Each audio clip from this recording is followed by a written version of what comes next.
Hello สวัสดีทุกคนสวัสดีแม่บ้านสวัสดีอุ่นสวัสดี FC ทั้งภายในและต่างประเทศมื้อนี้แม่บ้านก็มีเรื่องราวดีๆเกี่ยวกับคนลาวเฮาที่ถูกส่งกลับเมืองยังประเทศลาวมาเล่าให้พี่น้องได้ฟังและก็ได้รับชมเนาะพี่น้องแต่ว่าก่อนอื่นเฮาก็ต้องขอบใจเจ้าของคลิปเพิ่นก่อนที่เพิ่นอนุญาตให้พวกเฮาได้มาแบ่งปันเรื่องราวดีๆของเพิ่นเพื่อมาเป็นกำลังใจให้หลายๆคนที่ถูกส่งกลับเมืองยังประเทศลาวให้ได้มีแรงบันดาลใจในการสู่ชีวิตในการเริ่มต้นชีวิตใหม่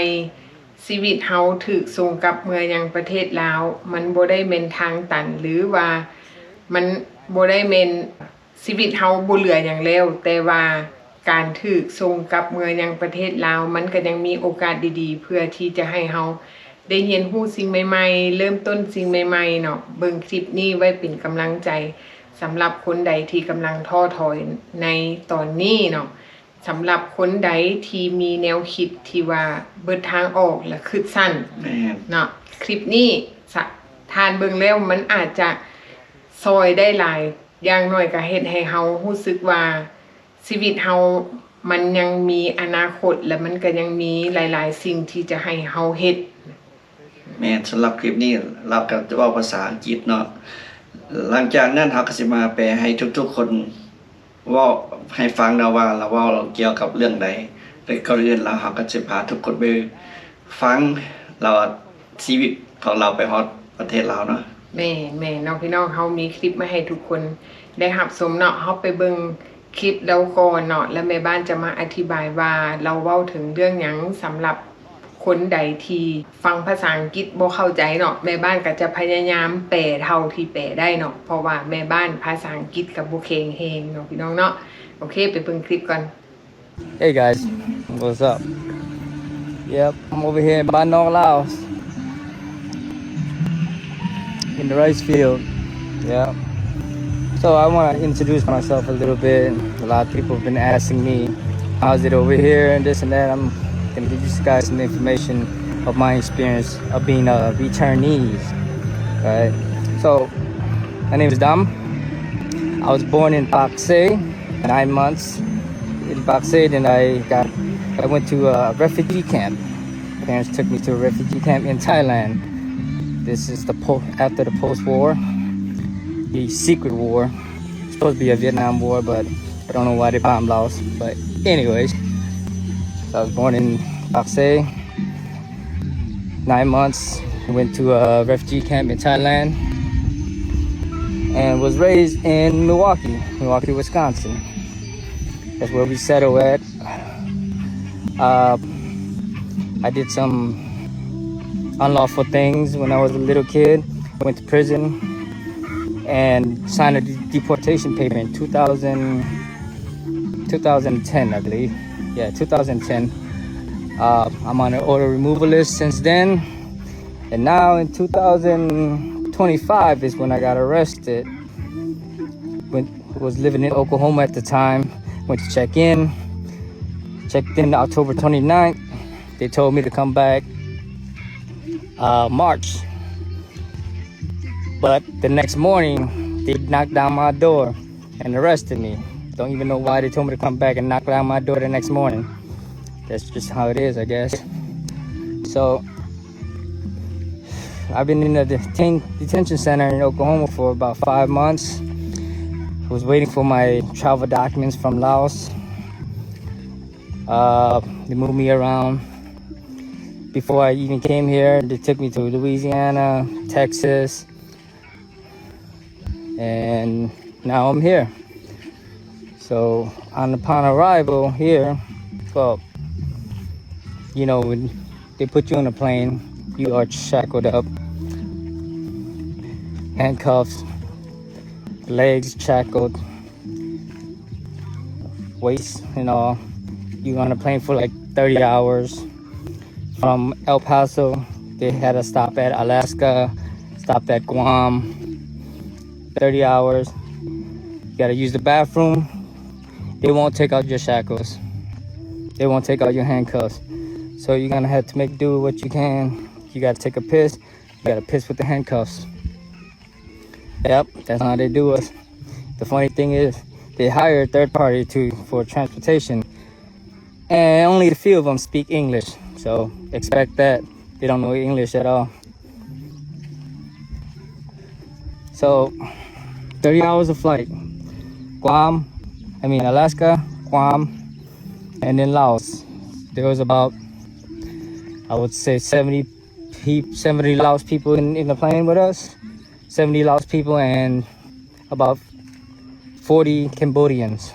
Fortunately, they stopped at Laos first and dropped us off first. Then they went to Cambodia to drop off the Cambodians. Now, upon arrival in Laos, well, before they landed in Laos,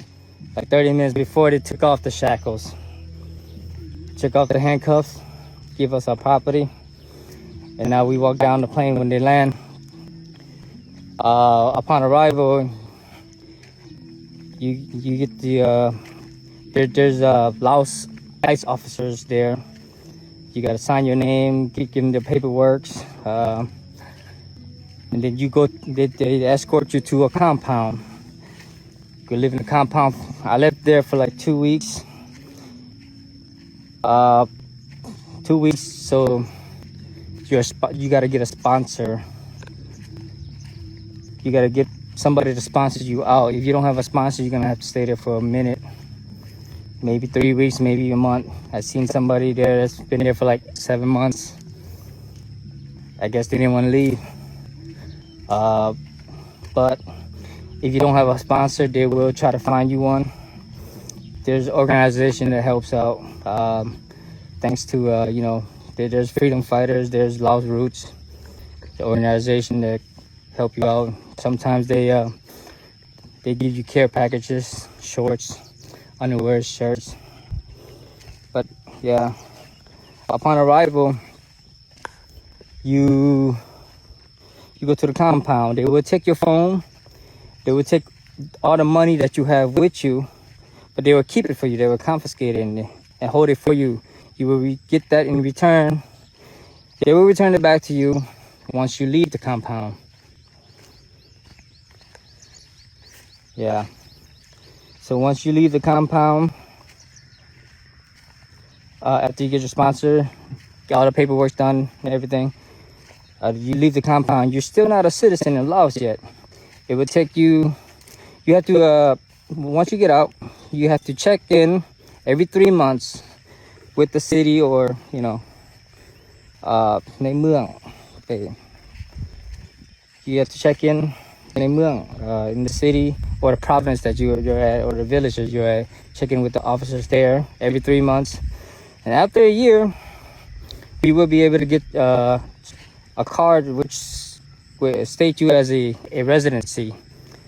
You're gonna become a residency. That's when you're able to travel out of Laos. Now, within that year that you get released, you can't travel out of Laos. You have to stay within Laos. You can travel to like different city in Laos, but not out of Laos. Until a year. When a year comes, you get your residency, then you could travel out of Laos. You go to Vietnam, Thailand, whatever you want, right? And then after that year,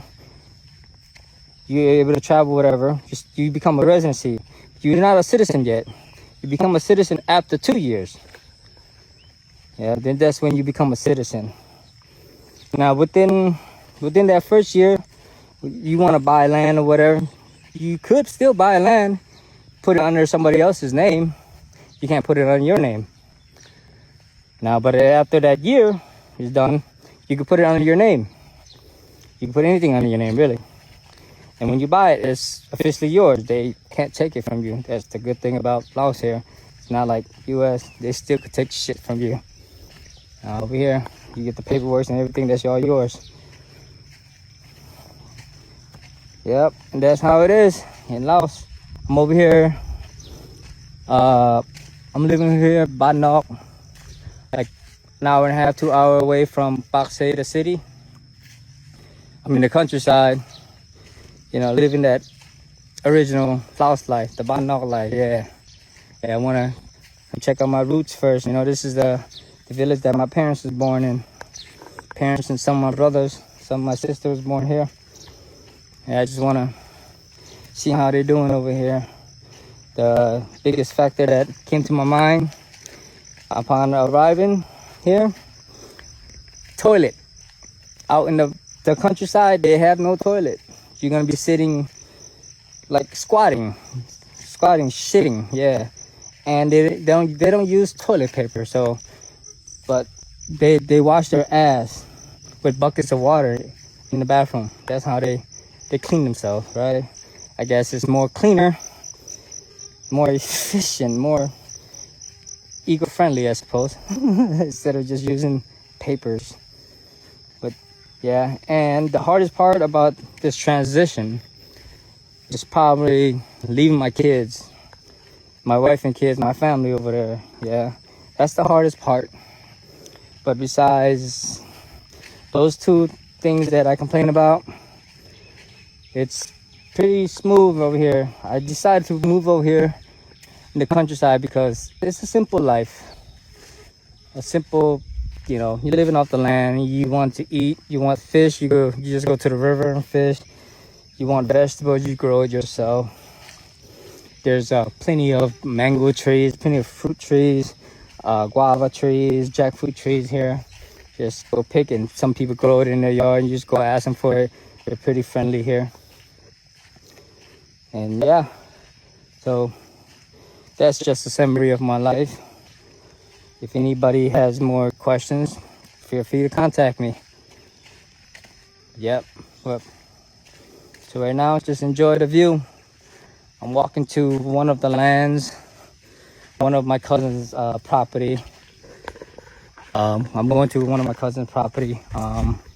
They just dug a hole. They're gonna make a fish pond. They're gonna raise some fish. So I'm gonna go check it out.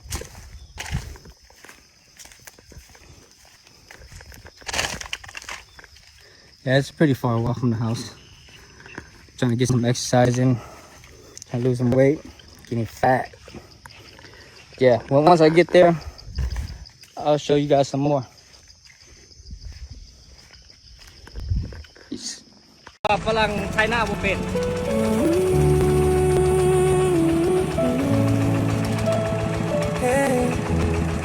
ชีวิตมันยากบ่เคยไงสำหรับกูน้ำจากสูงแต่ความทุกข์ทนอยู่ในใจไม่เหตุเบียกหนักจนมือเพ่นมือลากูเห็นความลำบากตั้งแต่ยังน้อยกูจนเดือดใจบ่จมเก็บน้ำตาไว้ก่อนบ่มีใครเห็นความฝันแตกสลายในคืนมืดแต่กูยังตื่นยังสร้างทางให้ชีวิตยามคืนมันเน่าบ่มีภัยถูกบ่มีภัยหูแต่กูยังยืนอยู่บ่ยอมลงง่ายจ้ากูยังจะฝันไว้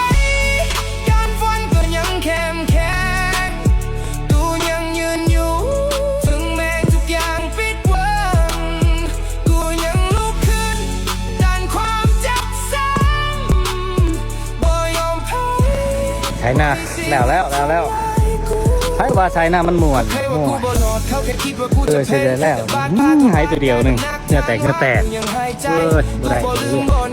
บ่ลืมมือที่บ่มียังความเจ็บกายเป็นฝันในใจพากูเดินก่อนเปลี่ยนน้ำมัน switch up the tiller to a rake. Now we just evening out the land. เปลี่ยนกันเด็ดเนาะเหนื่อยได้เห็นไหมไอ้ว่ามันม่วนเหนื่อยที่สุดไอ้ตัวเดียวเลยตัวแรกก็คือบ่ยอมแพ้บ่ยอมให้ภัยมาเหยียบย่ำถ้ากูร้องกูก็ลุกขึ้นไหมถึงจะเจ็บสักปานใด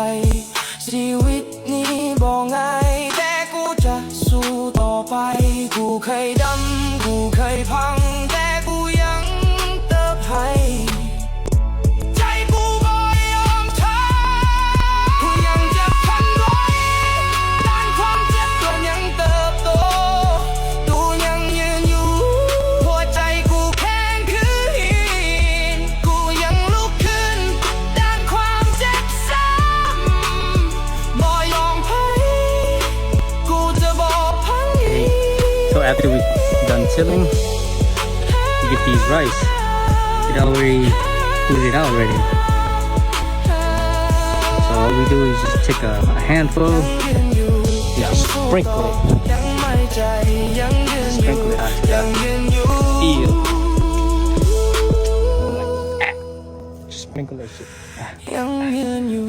Woo. That's how they do it. เป็นได้พี่น้องหลังจากที่เขาเห็นคลิปแล้วเนาะจากคนอยู่ต่างประเทศอยู่อเมริกาจากคนไอ้เบาเมืองนอก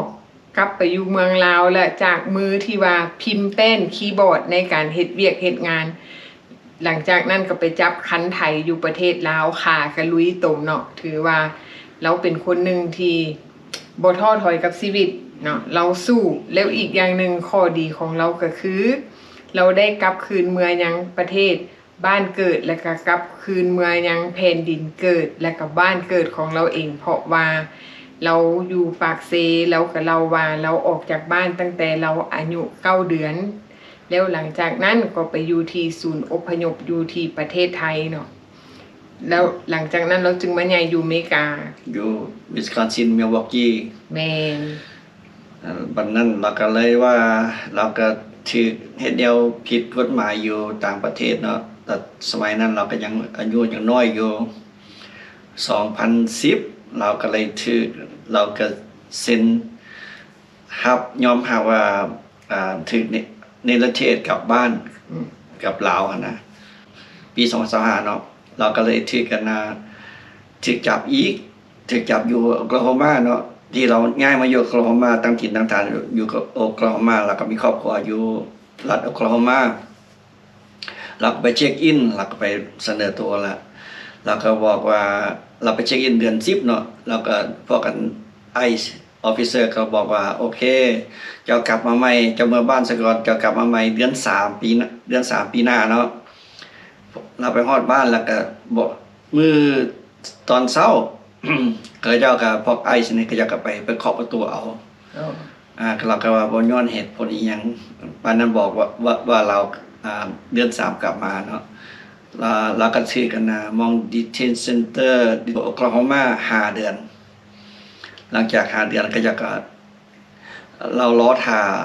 ที่หนังสือที่ทางลาวเฮ็ด travel document ให้หลังจากนั้นเราก็มาขึ้นยนต์ก็จะก็พาเรามาลัดลุยเซียนาแล้วก็พาเราไปบินเข้าไปคว้ามอลาสกาแล้วก็เราว่าหมายถึงที่พวกกันที่เขาเจ้าพาเราขึ้นยนต์หลังจากที่เราถูกเจ้าหน้าที่ไอ้ส่งตัวกลับบ้านในขณะที่เราถูกส่งขึ้นยนต์ไปเนาะเจ้าหน้าที่ที่จะขึ้นยนต์ไปนำนั่นเป็นพนักงานสัญญาจ้างที่ทางเจ้าหน้าที่ไอ้เขาเจ้าจ้างมาเป็นบุคคลที่บ่แม่นคนที่อยู่อเมริกา 100% แต่ว่าเป็นคนที่ว่ามาจากถูกเป็นพนักงานสัญญาจ้างว่าสั้นๆเนาะแล้วเขาเจ้าจ้างให้ไปนำยนต์ลำนี้เพื่อที่จะไปส่งคนลาวกลับบ้านนั่นเองเนาะโดยที่บ่แม่นคนอเมริกา 100% แล้วพนักงานที่เขาเจ้าจ้างมานั่นเป็นบางคนก็ได้ภาษาอังกฤษบางคนก็บ่ได้ภาษาอังกฤษบางคนก็ได้ภาษาอังกฤษน้อยนึงเนาะแต่ว่าในขณะที่เรานั่งอยู่ในยนต์เราเว้าให้ฟังว่าผู้ใดอยากเข้าห้องน้ำก็ต้องได้ช่วยเหลือตัวเองเพราะว่าเจ้าหน้าที่เพิ่นจะบ่ปลดกุญแจมือหรือว่าโซ่อยู่ขาเนาะอันนี้เขาเจ้าก็ปล่อยให้ไปเข้าห้องน้ำแต่ว่าอันนั้นแม่นทานต้องได้ช่วยเหลือตัวเองในขณะที่เราว่าการเดินทางของเราใช้ระยะเวลาอยู่30 ชั่วโมงแต่ว่าก็โชคดีที่ว่ายนต์นั่นไปส่งคนลาวเฮาอยู่ประเทศลาวก่อนแล้วหลังจากนั้นจึงไปส่งคนที่เดินทางนำกันนั่นมีจำนวนมีทั้งคนลาวแล้วก็มีทั้งคนเขมรคนลาว70คนเขมร40หลังจากส่งคนลาวแล้วเรียบร้อยยนต์ลำนั้นก็บินต่อไปส่งคนเขมรในขณะเจ้าหน้าที่ไปส่งคนลาวลงประเทศลาวในขณะที่ยนต์ใกล้สิฮอดประเทศลาวระหว่าง30 นาทีเขาเจ้าก็ได้ปลดกุญแจมือปลดโซ่อยู่ขาเนาะแล้วเวลายนต์แลนดิ้งไปฮอดประเทศลาวแล้วก็จะมีเจ้าหน้าที่มารับเอาเพื่อที่จะไปอยู่ศูนย์ต้อนรับชั่วคราวนั่นเอง ในขณะที่เราไปฮอดศูนย์ต้อนรับสัวคราวเราก็ไปอยู่หันระหว่าง2 อาทิตย์ แม่น ก่อนไปฮอดสูตรต้อนรับสัวขาวเนาะเพิ่นก็เจ้าหน้าที่เพิ่นก็เอาสิ่งของที่แบบเทเลโฟนบ่เป็นpersonal stuff เป็นอัน เครื่องใช้ส่วนตัว เป็นกระเป๋าบ่จังซี่เพิ่นเก็บไว้ให้เฮาเพราะว่าหลังจากเฮาออกจากศูนย์ต้อนรับสัวขาวเพิ่นก็สิส่งเฮาคืน แม่นแล้วเนาะเพราะว่าเพื่อความปลอดภัยของหลายๆคนเพราะว่าเพื่อความปลอดภัยของสถานที่อันนี้เป็นกฎระเบียบของเพิ่นหลายๆคนที่ไปฮอดลาวไปฮอดปึ๊บบางคนอาจจะบ่เข้าใจกฎระเบียบของเพิ่นอาจจะโทรมาหาพี่น้องว่าโอ้เครื่องของข่อยบ่ได้บ่ฮู้ว่ามันไปเฮียอยู่ไสทั้งที่แท้แม่นเขาเจ้าบ่ทันได้ฮู้ว่าเจ้าหน้าที่นั่นเขาเจ้าเอาไว้เก็บรักษาไว้จนกลัวว่ามีสปอนเซอร์หรือว่ามีพี่น้องมาประกันตัวเอามื้อสุดท้ายที่เฮาจะออกจากศูนย์ต้อนรับสัวขาวนั่นแม่นเจ้าหน้าที่เพิ่นก็เอามาส่งเฮาคืนเนาะประเภทเครื่องใช้ของซอยของจำเป็นของเฮาบ่ว่าจะเป็นเงินเป็นโทรศัพท์เป็นกระเป๋าเป็นเสื้อผ้าแต่ว่าเนาะแต่ว่าบางคนเว้าว่าอันนี้เฉพาะบางคนเว้าว่าโอ้เครื่องไปฮอดแล้วได้บ่ครบคำว่าได้บ่ครบอันนี้เฮาก็บ่ฮู้ว่ามันบ่ครบอยู่ต้นทางหรือมันบ่ครบอยู่ปลายทางเพราะว่าก่อนที่เฮาจะถูกส่งตัวเมื่อฮอดประเทศลาวนั่นเจ้าหน้าที่ไอซ์อยู่ทางสหรัฐอเมริกาย้ายเฮาไปหลายบอนหลายรัฐส่วนเฮาสิฮอดไปฮอดเมืองลาวเขาย้ายเฮาไปแต่ละบอนเนาะและอีกอย่างหนึ่งเครื่องที่เขาก็ย้ายไปแต่ละบอนอันนี้เฮาก็บ่ฮู้ว่าเจ้าหน้าที่นั่นเขาเอาเครื่องขึ้นให้เฮาครบหรือบ่เนาะอันนี้เฮาบ่สามารถฮู้ได้เนาะพี่น้องหากแต่ว่าหลายๆคนไปก็ได้เครื่องครบตามที่กระเจ้าเล่าให้ฟังแต่ว่าต้องเป็นมื้อสุดท้ายที่เจ้าหน้าที่เพิ่นปล่อยเฮาออกตอนที่สปอนเซอร์มารับเอานั่นเองเนาะพี่น้องอันนี้ก็เป็นเรื่องราวที่เราเอามาเล่าให้ฟังว่าขั้นตอนของเราแต่ละบอนว่าเป็นแบบใดหากแต่ว่าหลังจากที่เฮาไปเห็นการใช้ชีวิตของเราก็ถือว่ามันเป็นแรงบันดาลใจให้หลายๆคนเพื่อที่จะมีแรงต่อสู้ก็คือเราได้ไปเห็นการดำนาไถนาเนาะแล้วก็หาปลายามเมื่อคืนคือแบบไปก้านคบเนาะเป็นการไปหาปูหาปลาแล้วก็การเผาถ่านแล้วก็ครั้งแรกของเราที่ได้กินมักตาลเนาะแล้วอีกอย่างหนึ่งมันดีอยู่บนหนึ่งที่เราได้กลับคืนเมืองยังบ้านเกิดเมืองนอนของเราเองโดยที่เราได้เรียนรู้เกี่ยวกับวัฒนธรรมลาววิถีชีวิตของคนชนบทแท้ๆและเราก็เว้าภาษาท้องถิ่นถือว่าเราเว้าภาษาลาวเก่งเนาะเรื่องภาษาลาวเราก็เว้าได้แม่นและอีกอย่างหนึ่งได้ไปอยู่กับพี่น้องคนใกล้ชิดเราได้ไปเห็นชีวิตในการเลี้ยงงัวเนาะเวลาเขาไปนั่งเบิ่งที่ว่าชีวิตคือแม่บ้านคือใส่ตัวเองเนาะเวลาเขาไปนั่งเลี้ยงงัวมันคือแบบว่าชีวิตเขาบ่มีความวุ่นวายคือมันแบบสบายใจแบบชีวิตตอนเช้าเขาก็เอางัวไปปล่อยตอนแลงแล้วเขาก็ไปเอามันกลับบ้านสินะไล่งัวแล้วเรามาสอนให้ฟังว่าไล่งัวไปได้ได้คุยบ่แม่นคุยได้อะไรโอ้คือคันคุยมันเล่นไล่งัวควายแล้วแต่เนาะแล้วแต่ไผสิไล่แบบใดเนาะอันนี้สิ่งนี้เราก็บ่เคยพอจักเทื่อเนาะอันนี้ก็เป็นเราก็ไปเรียนรู้มันแล้วเนาะเขาห้องว่าตอนแรงเขาเอางัวไปปล่อยแม่นบ่ตอนเช้าเอางัวไปปล่อยตอนแรงแล้วเฮาไปเอามันคืนมาค่ะเจ้าห้องไล่งัวเข้าแรงเนาะมันจื้อเจ้าของเด้แล้วมันก็จื้อบ้านอีกฮอดยามมื้อแลงแล้วมันก็กลับเข้าบ้านตอนไถนาเราก็ว่ามันขนาดเฮ็ดน้อยๆเดียวเราก็เมื่อยละบ่แม่นง่ายๆแล้วว่าบ่เป็นสิ่งที่ง่ายๆที่เฮ็ดหนาเนาะเป็นแล้วเนาะชีวิตชาวนามันก็บ่เป็นเรื่องง่ายหน้าสู้ฟ้าหลังสู้ฟ้าหน้าสู้ดินเพิ่นว่าเนาะพี่น้องอันนี้เห็นเราถือว่าเราปรับตัวได้ไวแล้วก็มีความสุขในสิ่งที่เราเฮ็ดในแต่ละมื้ออันนี้ก็เป็นวิถีชีวิตของคนลาวอยู่อเมริกาที่กลับคืนเมืองยังประเทศบ้านเกิดนั่นเองเนาะแน่เนาะเฮาก็ไผว่าสนใจอยากไปเบิ่งติดตามเรื่องราวชีวิตของเราเฮาก็จะ Facebook ของเราเด้อเฮาสิขึ้นอยู่หน้าจอให้กำลังใจเราแม่เนาะเฮาให้กำลังใจซึ่งกันและกันเนาะพี่น้องเนาะชีวิตนี่ยังมีลมหายใจเฮาก็สู้ต่อไปเนาะอย่าเฝ้าท้อถอยก็คือเรานี่แหละเราเป็นคนถือว่าสู้ชีวิต ไปอยู่กับพี่กับน้องและเพิ่นพาเฮ็ดนาเฮาก็เฮ็ดนาเพิ่นพาเลี้ยงงัวเฮาก็เลี้ยงงัวแบบว่าเราถือว่าเราได้ไปศึกษาวิถีชีวิตชาวบ้าน แม่นอันนี้เราเลือกใช้ชีวิตแบบนี้แล้วก็ว่าเราเลือกเป็นแบบมัน peaceful เนาะเราแล้ว แม่ ก็ว่า นแม่นมันเป็นชีวิตที่บ่ต้องแลนกับโมงเวลาเนาะเขาอยากตื่นยามใดเขาก็ตื่นขึ้นมาเขาก็ได้อยู่กับธรรมชาติอยู่กับเพื่อนบ้านดีๆ ที่มีน้ำใจแล้วว่าอยากกินมักไหม้ก็ปลูกกินเองอยากกินปลาก็ อยากกินปลาก็เอาถือแฮแล้วก็ลงน้ำ แม่น อันนี้แม่นความอุดมสมบูรณ์ว่าสร้างบอนที่เพิ่นไปอยู่เนาะพี่น้องเนาะก็ดีใจนำเพิ่นพี่น้องถ้าหากว่ามีหยังข่าวหยังใหม่ๆมีสิ่งใหม่ๆมานำเสนอเฮาก็จะมาเล่าให้ทุกคนได้ฟังเนาะพี่น้องเนาะพบกันใหม่คลิปหน้าเด้อบ๊ายบาย บ๊ายบาย